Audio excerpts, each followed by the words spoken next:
Nous avons rappelé dans les deux séquences précédentes, d'une part, la problématique qui est d'explorer un voisinage autour d'un mélange de références, et ce voisinage, nous voulons qu'il ressemble à un simplex, de façon à pouvoir utiliser des méthodes de maillage classiques et disponibles dans la littérature. Dans la deuxième séquence, nous nous sommes intéressés à des rappels sur les simplex lorsque on affecte des contraintes inférieures, individuelles, explicites, aux variations des proportions des constituants.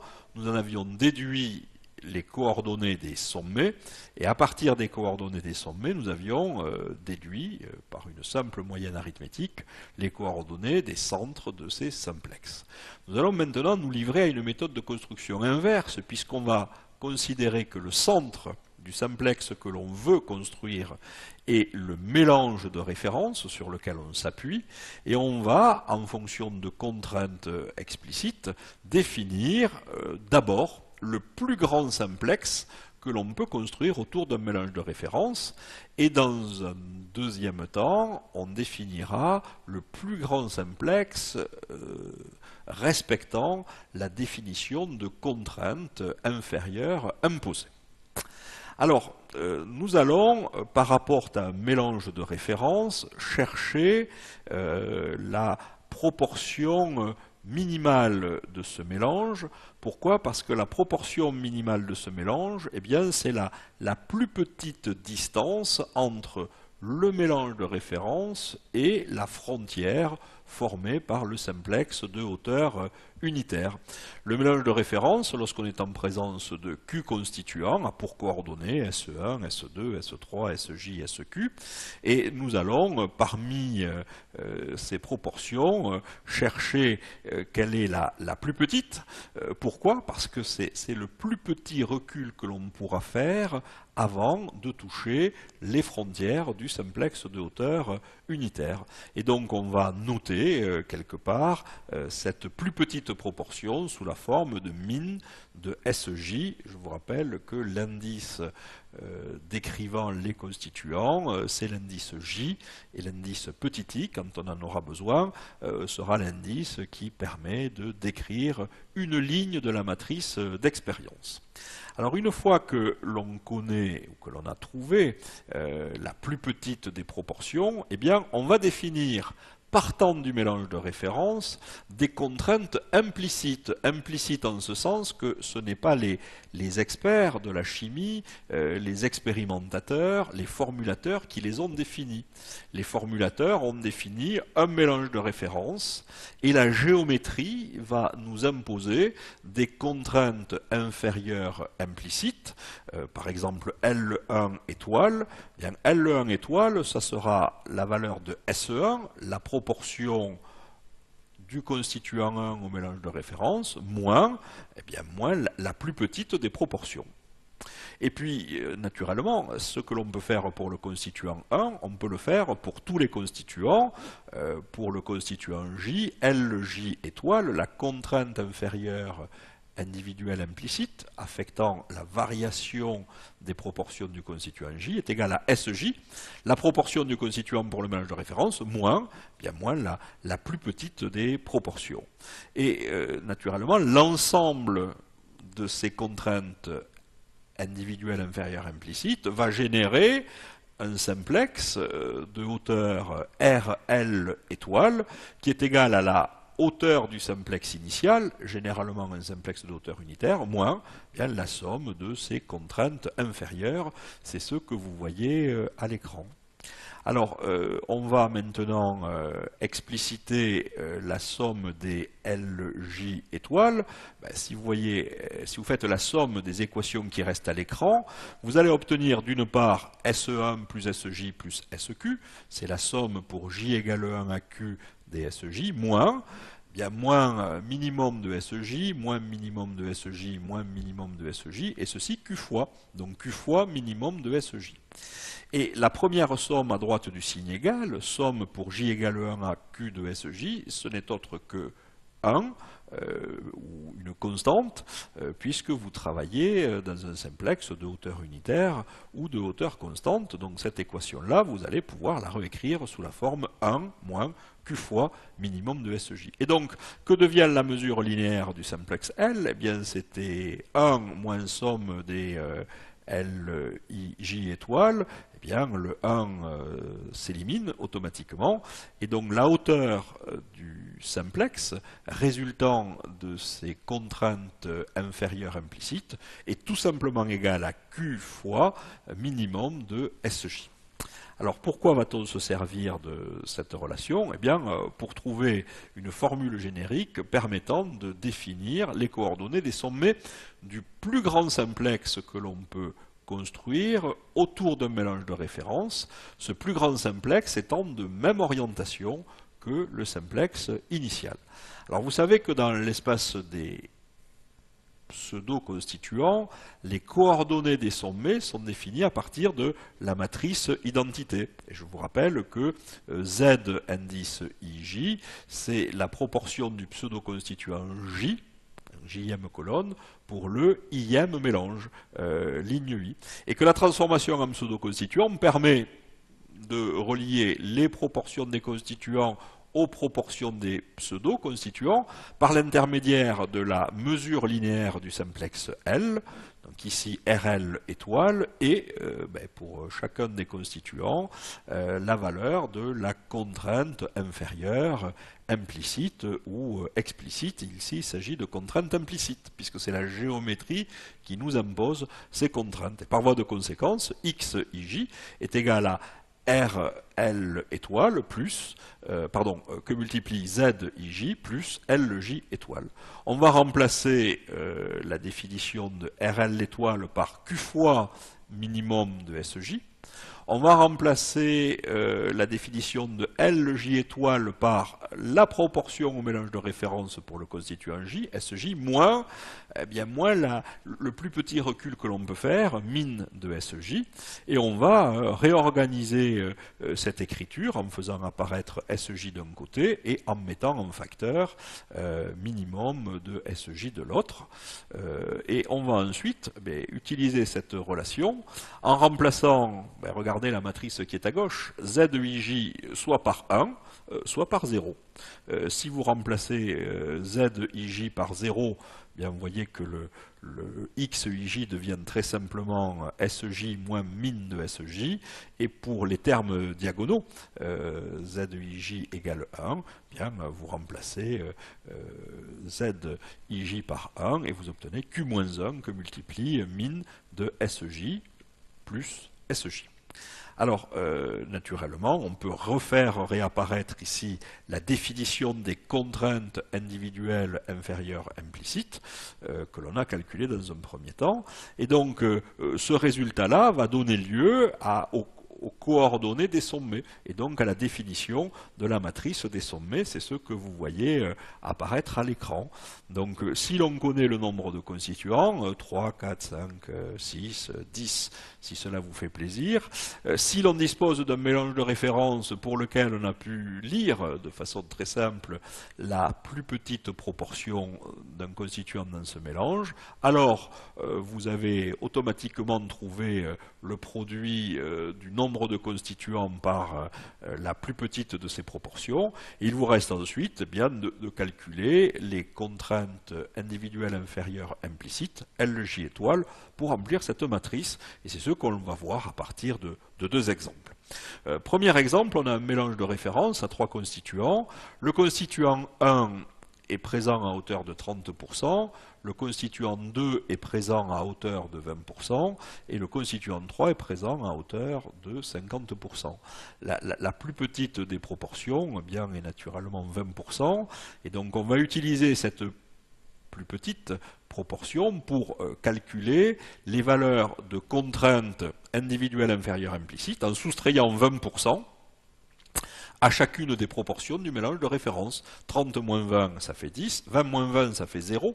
On s'autorise dans le plus grand simplex à toucher les bornes du simplex de hauteur unitaire, 50 moins 20 égale 30%. À partir du moment où on connaît LJ étoile, on va utiliser eh bien, la formule que nous avons quittée précédemment en remplaçant ici Q par 3, min de SJ par 0,2 et les valeurs de LJ étoile par les valeurs que vous voyez à l'écran. Et donc en utilisant cette formule, on va trouver très simplement, comme on va le voir sur ce transparent, les coordonnées des sommets. On part en pseudo-constituant de la matrice identité, une matrice 3-3 puisqu'on est en présence de 3 constituants, et on va transformer à l'aide de cette formule, la matrice identité en matrice des sommets. Sur la première ligne, regardez, L1 étoile est égal à 0,10, donc nous allons avoir une proportion égale à 70% pour le premier constituant, L2 étoile est égal à 0, 0%, une proportion de 30% pour le troisième constituant, formant le sommet 1, puisque L3 étoile est égal à 30%. Et donc voilà la position de ce sommet dans le domaine. Pour le sommet 2, eh bien, même démarche, on remplace L1 étoile par sa valeur, le terme diagonal c'est 0,6 plus L2 étoile, donc 0,6, et le troisième terme sur la deuxième ligne est égal à 30%, même chose pour le troisième constituant, et ensuite, à partir de ces 3 sommets et de mélanges complémentaires, judicieusement disposés dans le simplex, on va pouvoir, par une méthode indirecte, construire un modèle polynomial d'interpolation, et si ce modèle polynomial est prédictif, alors la représentation de ce graphique, la représentation graphique, de ce modèle pourra vous permettre de tirer une direction d'optimisation, sinon un optimum. On va faire un deuxième exemple en partant de notre mélange de référence. 70% pour le constituant 1, 15% pour le constituant 2, 15% pour le constituant 3. On voit immédiatement eh bien, que la plus petite distance entre ce mélange de référence et une des frontières du simplex de hauteur initiale est égal à 15%. C'est cette valeur que l'on va reporter dans toutes les directions de l'espace et qui va nous permettre de générer des contraintes inférieures en soustrayant à chacune des proportions du mélange de référence cette valeur de 15%. 70 moins 15%, ça fait 55% pour les deux autres limites inférieures.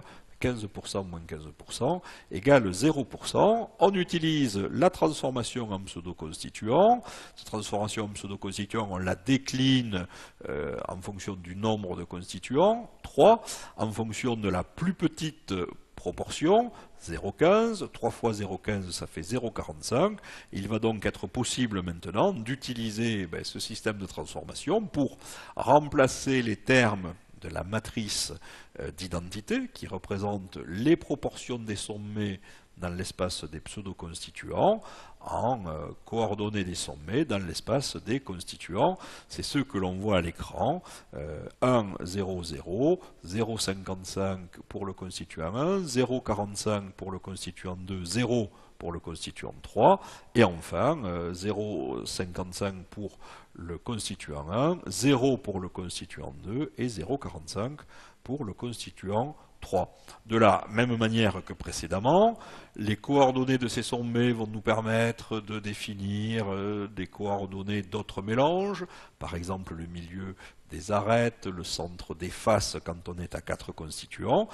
La réalisation des mélanges pour les mélanges de ce maillage vont donner lieu ensuite à une analyse qui nous permettra d'obtenir un modèle mathématique dont l'analyse nous permettra indirectement de trouver s'il existe un optimum dans ce voisinage. Alors, n'oublions pas que dans la boucle de la formulation, les constituants doivent avoir été préalablement choisis. Quand vous êtes confronté à un problème d'optimisation, il convient de séparer une problématique de criblage, c'est-à-dire une problématique de sélection des constituants, d'une problématique de mélangeage à des fins d'optimisation. Et si les constituants ont été préalablement choisis, alors il ne devient plus possible d'obtenir des proportions nulles pour ces constituants. Il faut que ces constituants soient obligatoirement présents dans votre formule. Alors, partant d'un mélange de référence, on va maintenant chercher le plus grand simplex autour de ce mélange de référence qui permet de satisfaire des contraintes individuelles inférieures explicitées par les formulateurs ou les experts. Si on laissait croître le domaine expérimental ou le voisinage de la plus grande façon possible, il atteindrait, comme on l'a vu sur les deux derniers exemples, les frontières du simplex de hauteur unitaire. Eh bien, pour tenir compte de l'hypothèse de la boucle de la formulation, quand on fait de l'optimisation, hypothèse consistant à dire que si les constituants ont été préalablement choisis, alors les contraintes inférieures ne peuvent pas être nulles, eh bien on va expliciter pour chacun des constituants une contrainte individuelle inférieure explicite. Puisqu'elle est explicite, je ne la note pas avec une astérix, et quand on a Q constituants, eh bien L1, L-J, L-Q, on dispose de ce système de contraintes, et il va falloir adapter le plus grand simplex que nous avons appris à construire précédemment, eh bien, aux exigences fournies par ces contraintes qui peuvent être tout égales quels que soient les constituants ou des contraintes spécifiques aux variations de chacun de ces constituants. Et la première des choses à faire va être de calculer, finalement, on dispose du mélange de référence, on dispose des valeurs des contraintes individuelles inférieures explicites, eh bien, on va chercher la distance entre chacune des proportions et chacune des contraintes individuelles inférieures explicites. Ces écarts, je les ai appelés delta indice J, donc de façon générique, delta J égale SJ moins LJ. Et parmi tous ces écarts, eh bien, il y en a un, ou éventuellement plusieurs, qui sont les plus petits. Et les plus petits écarts, je vais les appeler min de delta J. Donc, dans un premier temps, j'ai par expérience les coordonnées d'un mélange de référence. Les formulateurs imposent par rapport à ce mélange de référence des contraintes individuelles inférieures explicites. Je calcule le plus petit écart entre ce mélange de référence et une, deux, trois contraintes individuelles inférieures explicites. Ce plus petit écart va me servir à construire le simplex autour de ce mélange de référence, en le reportant, comme précédemment, dans toutes les directions de l'espace. À partir du moment où on connaît ce plus petit écart, on va pouvoir définir des contraintes implicites inférieures. Les contraintes implicites inférieures, comme précédemment, on part du mélange de référence et on soustrait, quelle que soit la direction, ce plus petit écart pour obtenir de façon générique LJ étoile égale SJ moins min de delta J. Lorsque on a donc ces contraintes individuelles inférieures implicites, on utilise la méthode que l'on a vue juste avant pour obtenir la matrice présentant les coordonnées des sommets. Vous voyez que c'est une matrice où sur la diagonale, on va avoir Q fois minimum de delta J plus LJ étoile, et précédemment, nous avions Q fois minimum de SJ plus LJ étoile, et sur les termes extradiagonaux, on retrouve les contraintes LJ étoile colonne par colonne. Voilà comment on va construire le plus grand simplex de même orientation que le simplex de hauteur initiale autour d'un mélange de référence en tenant compte des contraintes explicitées par les utilisateurs. C'est ainsi qu'on arrive à deux nouveaux exemples d'illustration.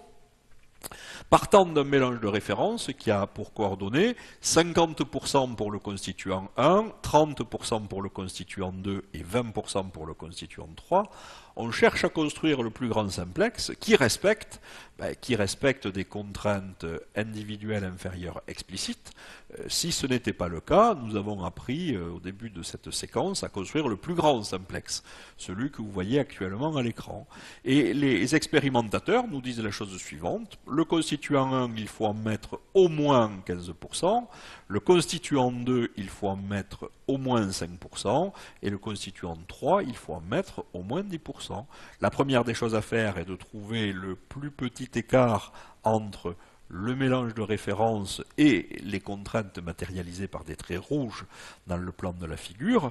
On calcule par soustraction 35%, 25% et 10%, et on voit que c'est dans la direction du constituant 3 que va s'appliquer la plus petite variation possible, 10%, min de SJ est égal à 10%.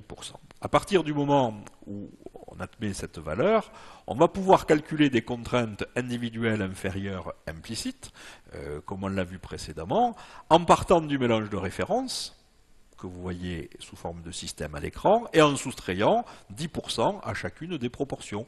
50 moins 10 égale 40%, 30 moins 10 égale 20%, 20 moins 10 égale 10%. Et c'est ceci que l'on va reporter dans le plan de la figure pour matérialiser le simplex le plus grand possible, centré sur le mélange de référence et qui tient compte des contraintes individuelles inférieures explicites.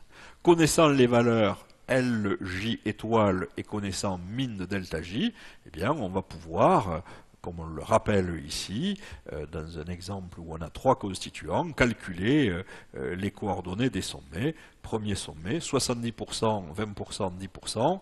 Deuxième sommet, 40%, 50%, 10%. Et troisième sommet, 40%, 20%, 40%. Ici encore, en complétant ce premier maillage autour d'un mélange de référence par des milieux d'arête, par des points équi répartis, par d'autres mélanges, on peut espérer faire a posteriori un modèle mathématique, et si ce modèle est de qualité suffisante, interpréter ce modèle pour trouver un optimum.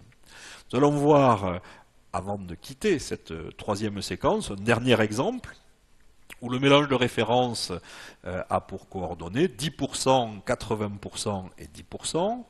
Autour de ce mélange de référence, il faut tenir compte, pour construire un simplex, de contraintes explicites inférieures, 2%, 4%, 6%, c'est ce que l'on voit à l'écran matérialisé par des traits rouges. On va chercher le plus petit écart entre le mélange de référence et les contraintes rouges. Ce plus petit écart s'exerce sur la variation du troisième constituant, et c'est à partir de ce plus petit écart que l'on va définir des contraintes, ce coup-ci implicites inférieures, en soustrayant au mélange de référence, aux proportions des mélanges de référence, ce plus petit écart de 4%, 10 moins 4, 6%, 80 moins 4% égale 76%, et enfin 10% moins 4% égale 6%. Il ne reste plus, à partir de ces valeurs L, J étoile, que de dessiner le plus petit simplex que l'on peut construire, et ensuite, eh bien, avec le passage par la matrice des pseudo-constituants et sa transformation en matrice en constituant, trouver, il ne reste plus qu'appliquer la formule pour trouver les coordonnées des sommets que vous voyez apparaître successivement à l'écran.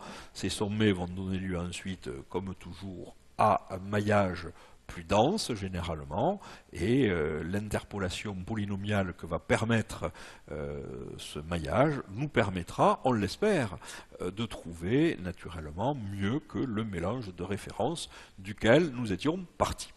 Voilà comment construire le plus grand simplex à partir d'un mélange de référence, ou le plus grand simplex devant respecter des contraintes inférieures imposées.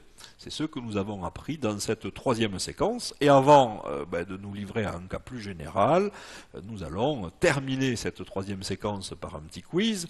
Alors ce petit quiz va vous amener à transposer ce qu'on a largement illustré avec 3 constituants à des mélanges présentant 4 constituants, 5 constituants et 6 constituants, dont vous voyez apparaître à l'écran les coordonnées des mélanges de référence, et on vous demande de calculer les coordonnées des sommets du plus grand simplex.